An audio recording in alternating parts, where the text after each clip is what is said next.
Çəkmə məni sorğulara, çəkmə məni belə dara. Eşqim dönüb xəyallara, yoxdur sözüm cavablara. Həsrət çəkdi məni dara, gözlərim dönüb ağlara. Vəd vermişdi bu bahara, bağda dəyib üzüm qora. Yamaqlarda bənövşələr, göz görər ürək kövrələr. Qaş altında bir cüt gözlər, bilmirəm ki baxır hara. Getmirəm daha dağlara, gəlmədi bülbül çağlara. Qəlbim dönüb sonbahara, dönüb olmuşam avara. Gəl qəlbimi çəkmə dara, bir soraq ver durnalara. Varsa gətir asta bağla, sor təbiətdən dərman çara. Gəl qəlbimi çəkmə dara, bir soraq ver durnalara. Varsa gətir asta bağla,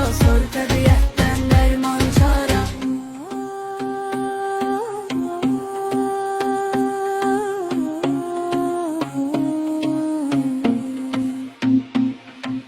Həsrət arsız mən geliyəm, dəryalarda boş gəmiyəm. Bitməz dastan vərəqliyəm, yazılmışam xəyallara. Uçub könlüm tüfeyliyəm, bilmirəm yerdə ya göydəyəm. Öz eşqimdən gileyliyəm, çəkib məni salır tora. Yovşanlıyam, söz alıram, öz eşqimdən güc alıram. Kəlmə kəlmə hey yolculu, bilmirəm yazılıram hara. Getmirəm daha dağlara, gəlmədi bülbül çağlara. Qəlbim dönüb sonbahara, dönüb olmuşam avara.